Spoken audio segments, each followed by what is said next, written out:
Hello, investors. It's Don Vandenbord, Senior Portfolio Manager with Revere Asset Management. Today is Monday, November 20th, 4:36 p.m. Eastern Time, coming to you from St. Augustine Beach, Florida, with tonight's Revere Market Insight video. State of the market, we're in an uptrend since the O'Neill follow-through days on November 1st and 2nd. You can check the trend gauge over here in the upper right. We've got the green arrow on leadership. Plenty of leaders acting just fine. Making progress, breaking out of bases, continuing higher, gapping up on earnings and holding the gaps. Really a lot of names to pick from. Short term, all 5 of the major indexes are above their 21-day exponential moving average. Same thing with the medium term 50-day moving average. Continue to see a mixed bag versus the 200-day moving average. Mid caps above, but small caps still struggling after reversing at an attempt to get through the 200-day last week. The big cap indexes, the Dow, the S&P, and the NASDAQ continue to be firmly above. So what happened today? Small, basically a flat open, and then that was it. That was the lows. Strong morning, base at lunchtime, breakout at 1 o'clock on a strong long-term 20-year in this case T-bond auction.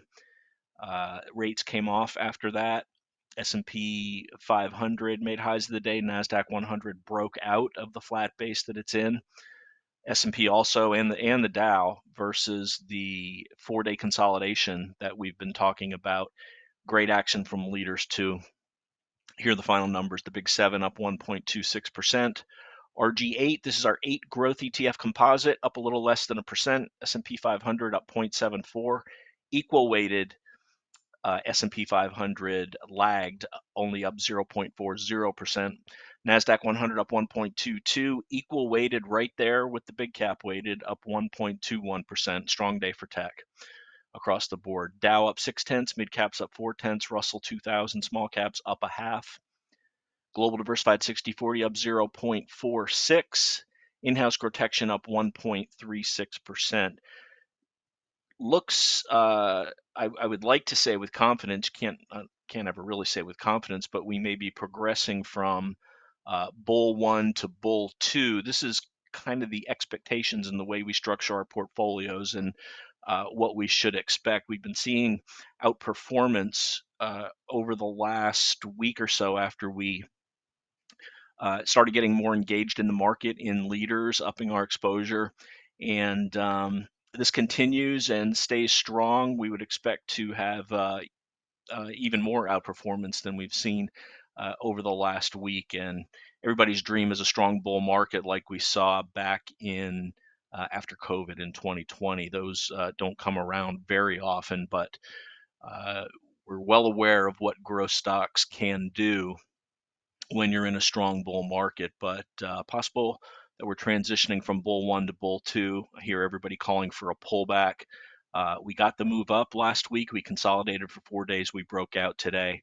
I did a lot of talk last week about how consolidation should resolve in the direction of the primary trend, and that's what we saw today. So let's get right to it. Here's the S&P 500. Here's your consolidation. Here's your breakout. Let's go to a 15-minute chart. It's very clear here. Let's draw some lines. There's the move up on CPI, the tight consolidation, and here's today's breakout. Getting a little bit of a pullback into the close, pretty normal after a strong up day. But clearing that 4450 area, pulling back just a bit. If you look at the daily chart, we're now above this 45-41 area. Wouldn't be surprised to do a little bouncing around this area here and then take a shot at that 4607 high that we reversed off of back in late July. Look at the NASDAQ 100. Here's the flat base, 12%. Here's the tight consolidation. Here's the breakout. This is not bearish action, no matter what the macro doomsayers want to say on Twitter, on TV. People that just don't follow price, I don't understand them. You got to be pretty arrogant to let your opinion get in the way of what's actually happening.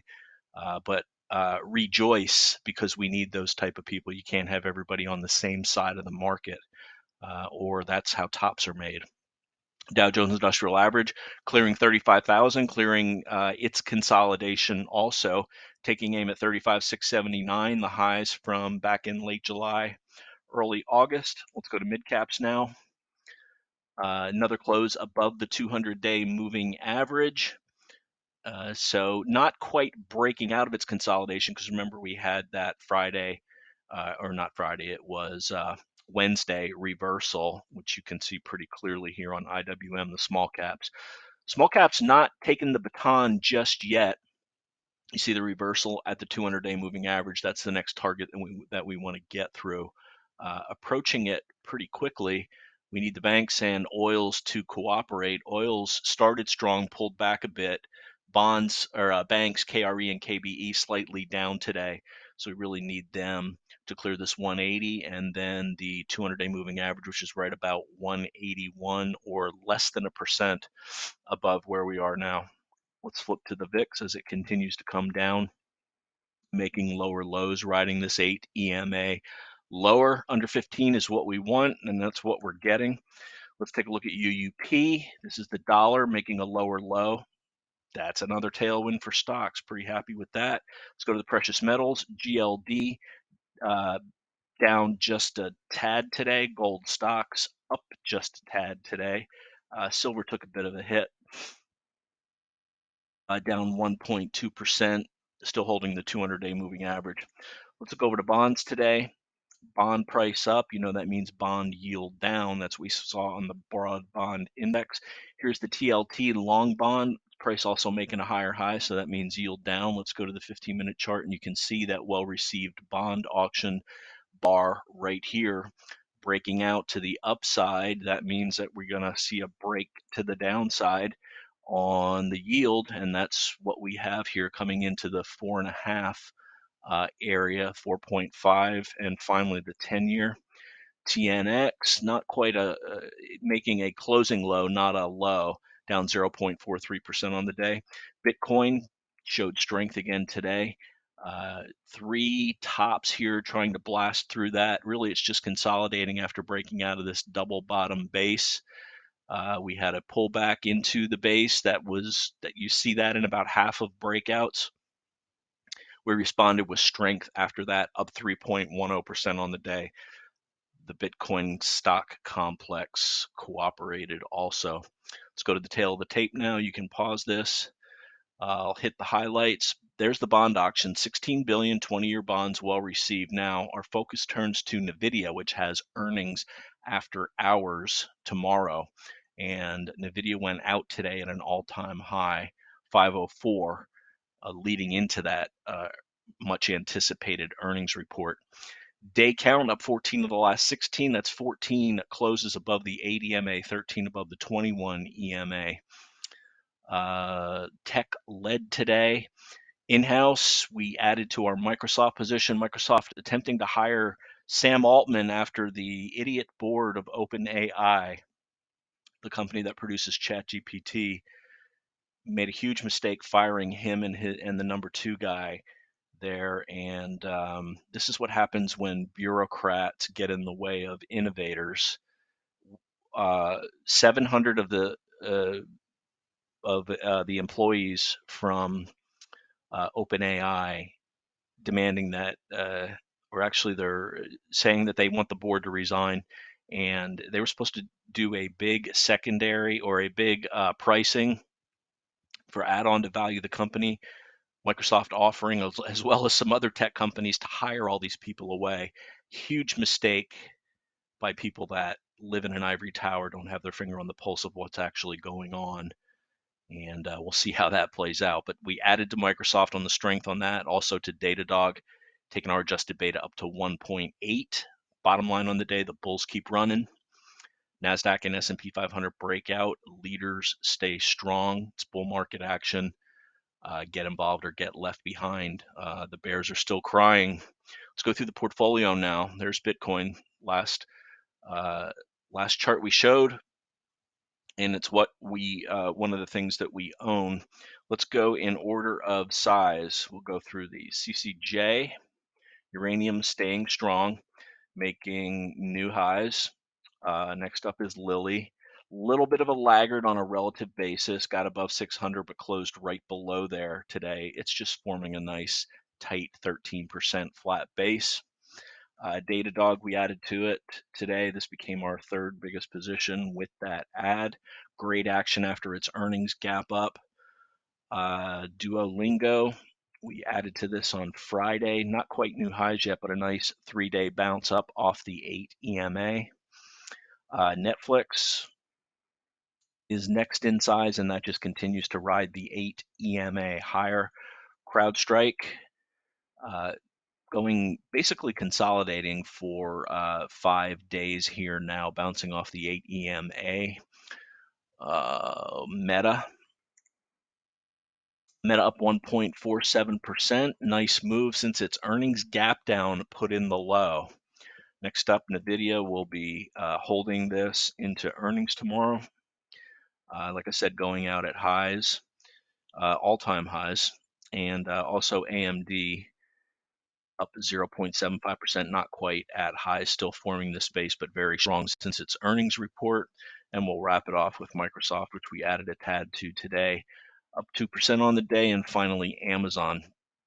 So many good-looking charts out there. You can't own them all, but it's important to be to in them. This is what Livermore used to call the sitting, and really don't want to overtrade. You can take some profits into strength, but we've highlighted the turn pretty well here in these videos, and the strength continued, and we haven't seen strength like this in a while. It's good to feel it again, and we're positioned accordingly. Not saying that we can't pull back. We absolutely will pull back, but what I am saying is that it seems like there's a bunch of underinvested Wall Street people whose bonuses are riding on them keeping up with the indexes, and if the indexes are trudging higher, then they've got to continue to put money to work in the market. Let's take a look at a couple of nice breakouts today. We do not own these, but on the back of Bitcoin strength, coin broke above the 100 level. MDB, another leader. Pardon my voice, I'm coming down with a bit of a cold. MDB clearing the 400 level, up 3.8%. Palantir broke out and added to the high today, up 4.15%. Some great looking charts out there. And with that, I'll wrap it up. As always, you can email me, don@revereasset.com. Appreciate everybody leaving comments on YouTube. We respond to all of them. Somebody disliked one of the videos last week. I don't mind you disliking it. I want you to tell me why, though, so we can have a rational discussion about what your problem is with it. We're always up for discussion. We're not perfect here. And if you're going to click dislike, say what your problem is. Don't be a coward. Or you can email my partner, Dan@RevereAsset.com, if you're interested in becoming a client. The phone's 855-REAL-WEALTH. That's 855-732-5932. Later on tonight, I'll be interviewing FinTwit interview extraordinaire Richard Moglen. That'll be released later this week on Thanksgiving. Looking forward to that. Going to be entertaining. And with that, I'm going to wrap up the video for Monday, November 20th. This is Don Vandenbord with Revere Asset, telling it like it is. Always reminding you, it's not how much you make in the market, it's how much of that you can keep. Right now, our flagship portfolio named GROTECTION, we're in growth mode. If we need to switch to where we're protecting the way we did during the bear market last year and the most recent sell-off, that's what we do. We don't make predictions. We follow the clues that the market is